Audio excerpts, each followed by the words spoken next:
Welcome to Distracted, the podcast with Angela Lockwood, the place where you will find practical brain-boosting strategies, expert insights, and real-life stories to help busy brains thrive in the age of distraction.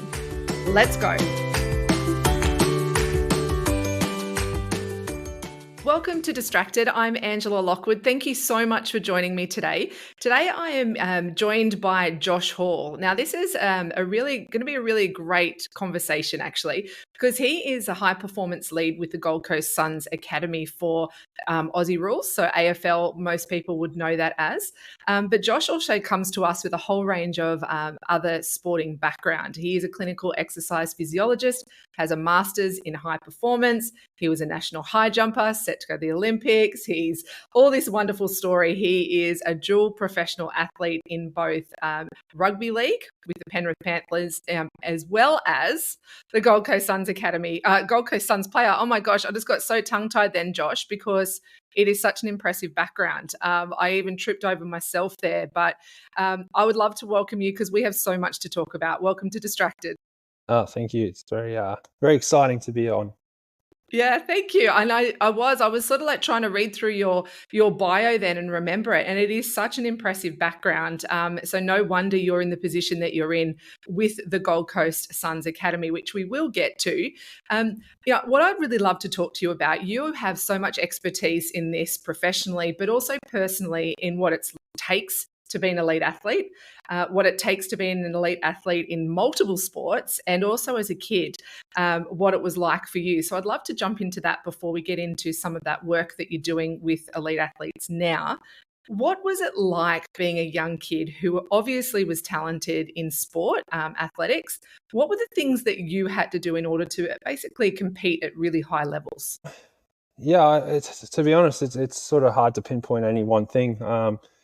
It wasn't, I didn't mean to or anything like that, but yeah, growing up sort of in central Queensland in a mining town, dad was a coal miner, mum didn't work. Back in those days, we didn't have any social media or anything like that. So it was just be outside, kick the ball around. I have, 3 siblings that I was just playing with all the time. So, got quite competitive amongst the siblings and, we just played any and every sport, around town. Mum and dad would, travel 2 hours to Mackay and Rockhampton to give us the opportunity to play games with, other kids and within teams. And yeah, I think I was just competitive and just loved sport so much. So there wasn't anything, like I said, pinpoint that, I had to overcome. But yeah, it was just back then, it was just, that's all I knew was sport and playing with your friends and Tuesday training, Thursday training, playing on the Saturday. And yeah, it was just a bit of fun for me back then. And you say 3 siblings. What were they? Were they brothers, sisters? Yeah, I'm just picturing backyard. I'm the eldest, and then my brother's 1 year younger than me, and we're very, very similar in, I guess height, weight. So there was a lot of competitiveness there, and then 2 younger sisters who love sport as well. So, between watching sport on the TV, battling to watch netball or rugby league or AFL or whatever it was, we were always sort of in a sports mind. And my dad was quite good at sport as well, so he sort of helped us come through and with training and all that kind of stuff. But yeah, there was, I enjoyed it so much that, going to those next levels, I started to find it hard because, starting having to decide which sport to play on the weekend, I found difficult. So, I enjoyed it. Moving to Townsville for my sport, as a whole family, just to give us the opportunity to go to that next level in our sport. It was probably a big thing that we had to overcome, changing schools and making new friends and stuff like that. So I guess that's one challenge that we had to overcome as a family. But yeah, it sort of fell in line with, I guess, some of the things that we'll probably talk about and how, I overcome all that. And it sounds like there was quite a lot of sacrifices, I guess. Actually, one of the Suns Academy coaches that I've heard say this before, and he's the under-16 Suns Academy coach, Deetsy there. And I heard him once say, and it's really resonated with me, and that there's a big difference between sacrifice versus investment. And by the sounds of things, your parents made quite a few sacrifices. Your family made a lot of sacrifices as a young kid. I'd love to know your thoughts on the difference between, were they sacrifices? Did they see it as a sacrifice? or were they just helping a kid be really great and doing something that they love?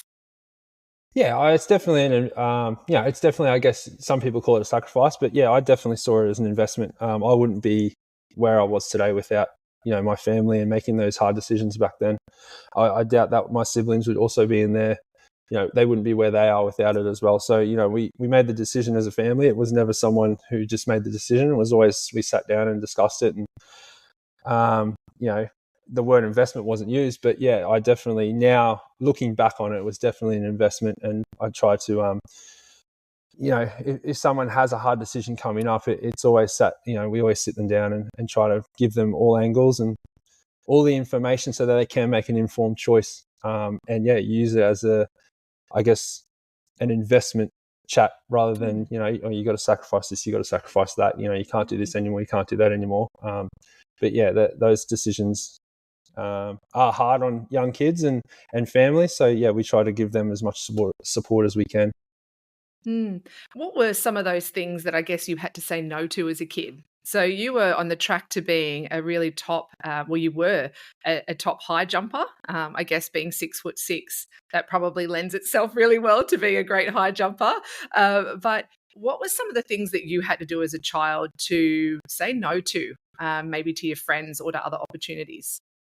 Yeah, there was a lot. I guess when I was young, my dream was always to play sport professionally, and it was to play for sport for Australia. And I didn't care what sport. I just wanted to represent Australia because that's what I saw on the TV growing up. So, for me back then, it was, I could do whatever I wanted to do whatever I could to get into that team, or to play sport at the high level. So, for me, training was hard, but I enjoyed it because it was always putting me on the right stead to make those goals come true, to make those dreams come true.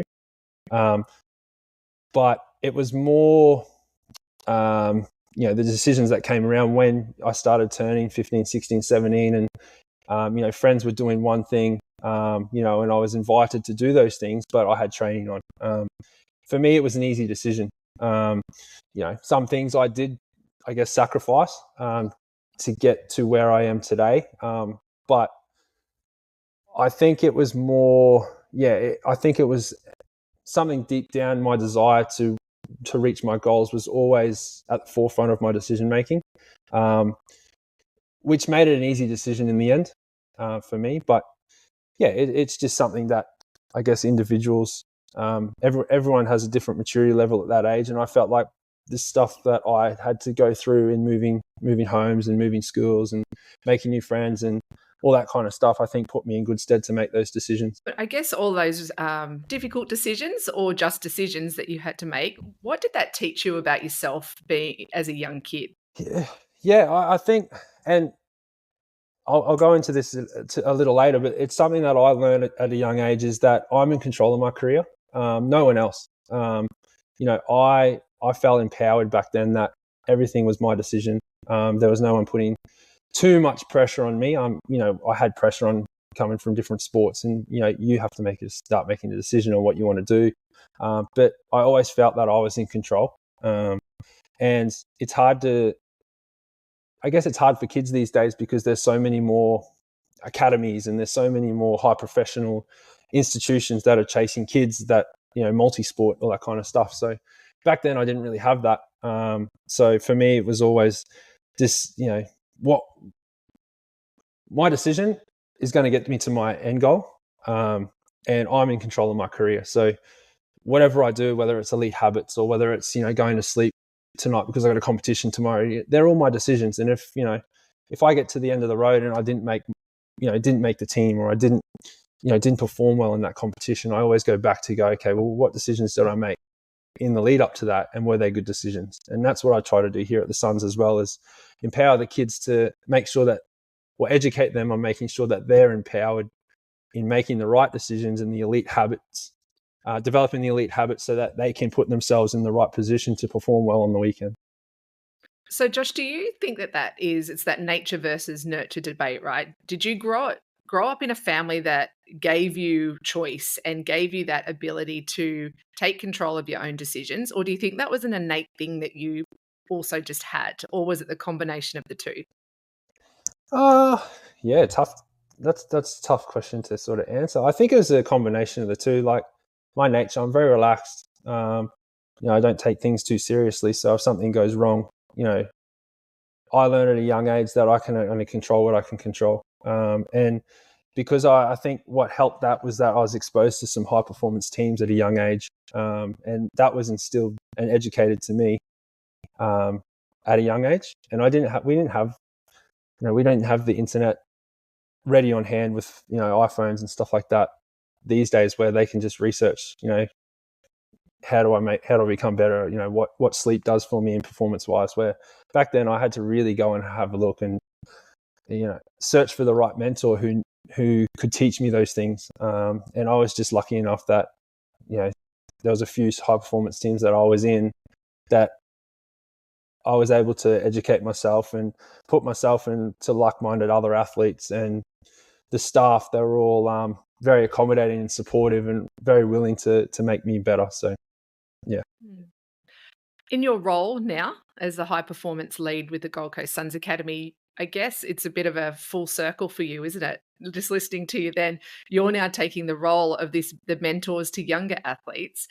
What are you seeing as some of the challenges that kids now are coming through? And of course, you've already touched on it a couple of times. Luckily, you didn't have social media when you're younger. But is that really the big issue for a lot of kids now, or are there other things going on for them? Oh, yeah. Well, when I was growing up, it was very, very different. Sport was very different. Back in the day, it was, and I was just talking to a couple of our, AFL players and AFL staff about this, similar things, is that, back in the day, you knew what kids were doing. They were training Tuesday, training Thursday, playing on a Saturday. Everyone was watching the same TV show.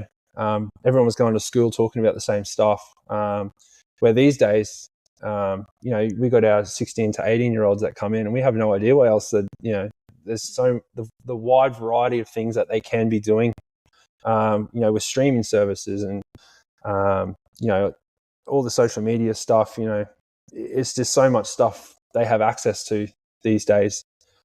You don't know what they're doing on the weekend. You don't know what their schedule's like, which is a challenge in itself. But there's a wide variety of things or challenges that they face these days that I never even imagined that I would go through. So, just rattling a few off that, I've written down here is, you've obviously got social media like I spoke about, but, the multi-sport kids who are balancing sports here, rep, sport, school, sport, and that's, the one sport kids. The other kids who play basketball are going through the same thing with school, rep, club, and that's something that we try to sit down with them and have individual meetings with the parents, the school, and the load, I guess, we try to manage with kids. And they're still growing, so we've got to be really careful with their loads, what they do. The celebrity that they can be an overnight sensation online now. They kick a good goal on the weekend, or they do something fantastic in a game, then all of a sudden they're all over the internet. And then obviously you come with it's a positive thing, but then the negatives is that we have to teach them on how to take negative feedback, because, you could get trolling. Anyone can write anything now. So, and then you got players who look at those negative comments and all of a sudden they have a down week and their performance decreases. So, there's so much that is here in these days that, I never saw as a kid coming through playing sports. So, yeah, it's huge. So how much is amongst all of that for you as a professional athlete?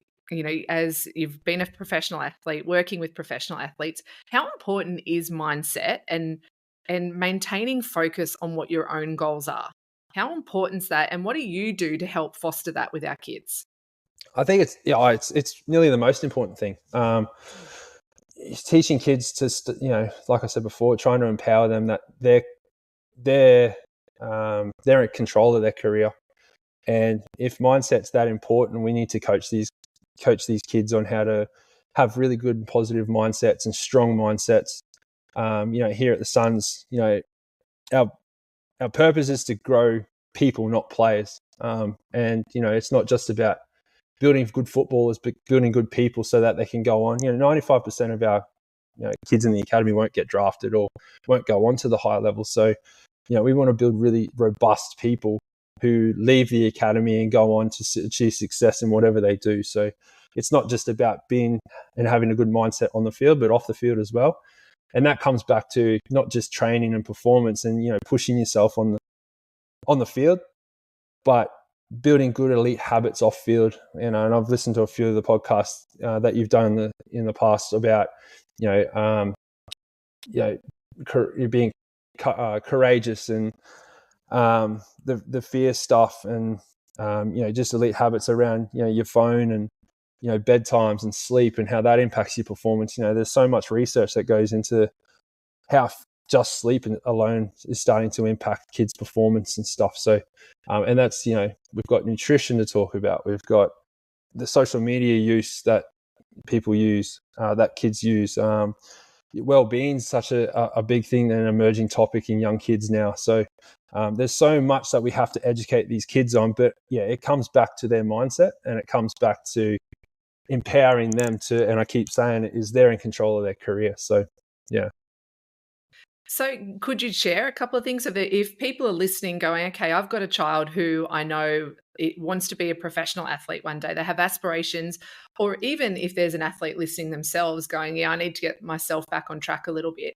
What are some of those habits that you recommend and maybe even practice yourself, Josh? There's so many. But I think the main ones is just to start off with, we monitor our athletes really, really closely. They fill out a daily monitoring sort of app on their phone, which is sort of a double-edged sword, because then they've got their phone in front of them. We want them to use it, but then the distraction of just texting someone or the social media is just there. So it's a bit of a double-edged sword there. But if there is, they fill out how they slept, they fill out how they're feeling, they fill out how sore they are.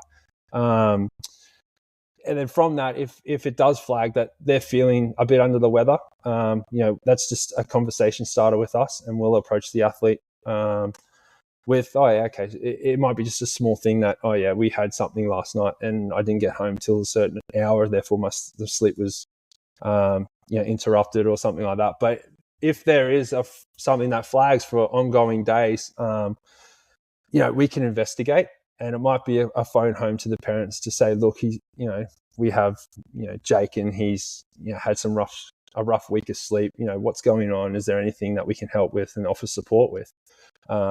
So we do monitor our athletes really, really closely, and that's just a conversation starter. But then going into, the other stuff about giving them skills, we offer a lot of education. We do education throughout our preseason, not just in performance and how to perform at a high level on the field, like I said before, but off the field in regards to career stuff. We talk about how well-being can influence performance. We talk about how sleep and recovery and all that kind of stuff can influence performance.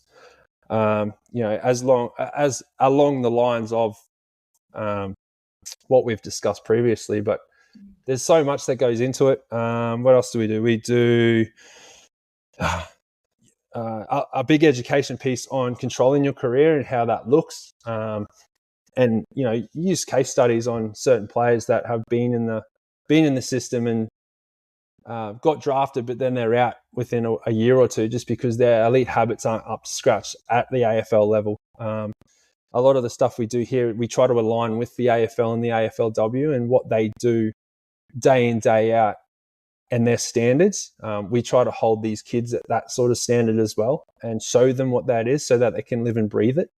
And we give them feedback on it. If they're not up to scratch, we pull them in and, say that, you're not up to scratch in this area and this area, we need to improve if you want to get to that level. And some kids don't want to be at that level. They're just here playing footy because they enjoy that, enjoy footy and playing with their mates, which is fine, which is 100%, and I love if we can get more of those kids in because they're just having a bit of fun and having a laugh and creating good culture. But the kids who do want to get to the next level, there are standards that we need, we expect, and, recruiters and everyone looks at everything. So not just your performance on the field, but they'll go back and look at your social media from 5 years ago and see what you were like. So sorry, I'm rambling on a little bit, but there's so much, there's so much we do. I'm just thinking, let's stop there for a minute. So everyone, did everyone hear that? I'm sorry to talk over the top of you then, Josh, but I think for people that are listening, I think that's a really important point there, was that people will look at your social media from 5 years ago to get an insight into you now and what your habits are and what your lifestyle is. And I think particularly our young athletes don't think that. They don't think about that yet, that, hey, guys, when you're posting about underage drinking at, you're 15, and in a couple of years, if you're looking at draft, they're going to find that, and that stuff doesn't go away. And I think that's a really important point, Josh, that these kids, there's a lot of pressure on them, but there's also, they need to, I guess, and it sounds like the academy does this really well, is educate them around, if this is a pathway for you, then these are the things you need to consider. But I guess it is a little bit of a challenge for kids too, because they also just want to be kids. And so to sort of think, gosh, I think about me at 15, thinking about, gosh, 20 seems so old at 15. But like for you, you started you started playing AFL, didn't you, at 20? And you ended up going on and being a professional AFL player. So these kids that are 15, they don't know what's ahead of them yet, do they? Yeah, exactly. And I think there's a couple of things in that while you're talking. I'm just thinking on the spot here, like, you get the multi-sport kids that come through and they're playing one sport, and then all of a sudden, and you've got the Brisbane 32 initiative at the moment where they're looking at kids who, are gifted in their sport but might not make it in their sport. So they're looking at, I guess it's just a big talent drive. So, we're getting kids who are really, really strong, and all of a sudden the BMX guys are looking at them. BMX racers are looking at them. You've got, people from rowing looking at basketballers because they're tall. Who knows what, a 15-year-old's going to go through in the next 6-7 years with their talent drive and stuff like that. So, and everyone grows differently. Everyone matures differently. I didn't think, I could bet on my life that when I was 15, I did not expect to be playing AFL, because I wasn't really interested in AFL. I was a rugby league from North Queensland. That's rugby league's heartland up there. So, it's very interesting how you can see, a 15-year-old and all of it, they're the smallest in they're a midfielder, and then all of a sudden they get to 18 and they're the tallest one there, and then all of a sudden they're a ruckman. So, it's pretty cool how kids grow, and whether it's an environment or an innate thing, their mindset grows with that, and what they're exposed to. So, we just try to offer a really supportive environment for the kids to grow into really, really good people as well as players. Yeah. Do you think there's too much pressure on young athletes?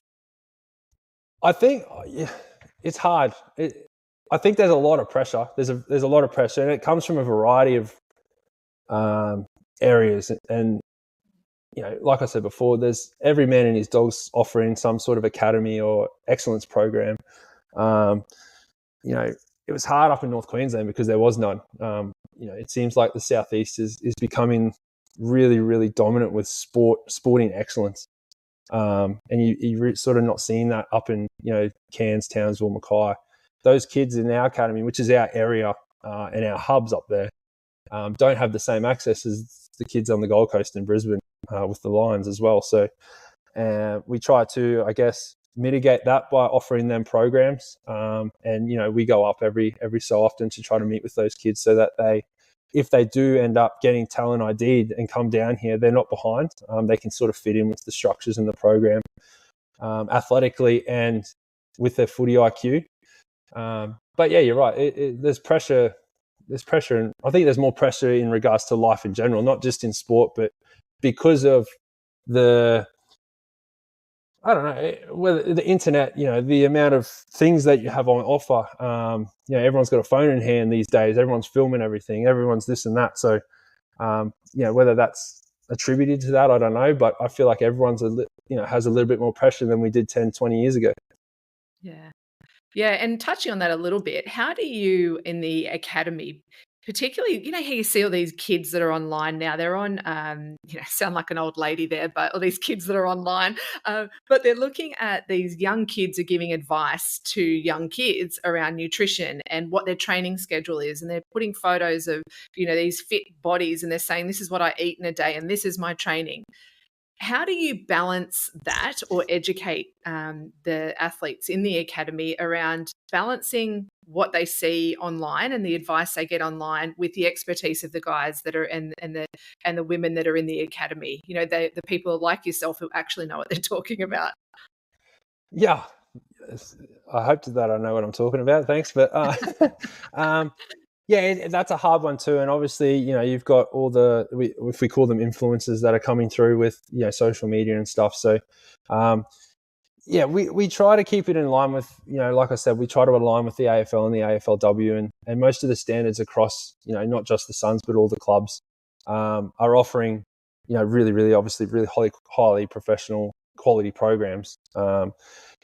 Everyone here at the Suns is a resource for these kids. We've got wellbeing officers, we've got S&Cs, we've got a chef, we've got a dietitian, we've got, anyone you can think of. There's someone at the Suns that could obviously help them out in that area, whether it's career or, performance or whatever it is. So we try to push them in that direction first. But in saying that, we do, and this is coming back from me, I loved researching. Someone would tell me to go and do something. I want to know why I'm doing it. And I think that's how I got to where I am, by understanding what I'm doing it and why I'm doing it. And that motivated me to do it a lot more, if that makes sense. So I try to push the kids in that direction as well. We're using, at the moment in rehab, we've got a couple of ACL, male and females, and the physios are pushing them to use some more blood flow restriction training. And I'd used that as a kid as well when I was doing rehab. So I understood the mechanics of it, but I wanted the kids to go and research what it does for them. So I pushed them to go and say, okay, this is what we're going to do today, but I'm not going to tell you what it does. I want you to go and find out what it is. So I'm trying to use social media and the internet as a resource for them so they can go and actually do their own research, and find out why they're doing things. And hopefully, for me, pushes them and motivates them to want to do it a lot more. So, yeah. That's a really great skill for life. So how many times do we go and consult somebody and they just tell us what to do when we go and do it blindly? That's a really wonderful skill for life. I think Josh, also on that, I want to know, I also wanted to push them to know and do it correctly, because you can always go and find out something and it's the wrong information, or you're looking in the wrong place. And we try to, once they come back to me and it is the wrong information, that's when I can say, oh, no, this is how you go and research that, or this is how you go and research. You got to look at, evidence-based, or you can't just look on Instagram. You've got to go and have a look here. You've got to have a look at there. So I think that's a part of it as well. Yeah, great. I have two questions for you before we finish. The first thing is looking back over your amazing career. What has been the biggest lesson that you've learned throughout, whether it be through your athletics, through moving, towns and states, or if it's going between NRL and AFL, even if it's through your work career? What's been the biggest, I guess, lesson that you've learned about yourself through all of that? Oh, yeah, that's a tough one with thinking about it sort of on the spot. I think going back to, and I learned it quite young, but I've always sort of stood by it, was just controlling what you can control and not worrying about what other people think, or we're not worrying about, my flight's delayed, I'm going to get in late, therefore my performance is going to be, my performance for the competition tomorrow is going to be influenced. Only controlling what you can control, but then also going with that, I can control my career, and I'm in control of it. So I'm my biggest influence, if that makes sense. I think that's sort of the biggest thing that I learned at a young age that I still continue to use today and instill in the kids that I see in the academy. Well, looking at those kids, that's a great lesson. Looking at the kids that you're working with now, my last question for you is, what do you hope for them? So that you've got these kids that are coming through, or these young men, young women that are coming through the Suns Academy. They've got the support that they have all around them. They've got wonderful role models. They've got the knowledge. They've got everything really for them to be really good, confident, capable not just athletes, but as you say, as the Suns do, really great people. What's your hope for them, and what do they hope that they take from the academy? I think that aligns with our vision in the academy. We want to grow them as people, so that they can achieve their full potential. And whether that's as a player or just a person leaving the academy into the workforce or going back to school or whatever it is, I think that's our vision, and I think that sort of answers it. In one sentence. You can go in and develop. You can go into specific players, and I want this for them, want this. But ultimately, for the whole sort of cohort, we teach them to put the jersey in a better position than when you got it. And that's something that I learned when I was playing at the Suns, and I think that came from. It might be the All Blacks. I think that's how they set their culture, is putting the jersey in a better position than when you received it. So, we try to instill those kind of things, and not only, I guess, develops the culture here at the Suns as well, from a young age, and not just the higher end talent, so that when if they get drafted and they go onto the AFL list, a lot of those standards are already met about putting the jersey into a better position. And I think you can only do that if you're a good, if you keep developing yourself as a person, like I said, to achieve your full potential. So, yeah. Thanks so much, Josh. It sounds like all these young athletes are in fantastic hands. So thank you so much for sharing your expertise and your story here on Distracted. Thank you very much. Thanks, Josh. You've been listening to my interview here with Josh Hall, high performance lead with the Gold Coast Suns Academy for the AFL. I hope you have enjoyed our conversation today. We did talk a lot about what it's like for young athletes coming through. And if you're listening to this and you know that there's a young athlete in your world who might benefit from listening to this, it could be AFL, they might be playing a completely different sport, but you know that they need to hear some of these valuable insights that Josh shared today, please share it with them. Share it with their parents, because these kids need really good positive role models in their life. So share the episode. But until next time, thanks so much for joining me. I'm Angela Lockwood.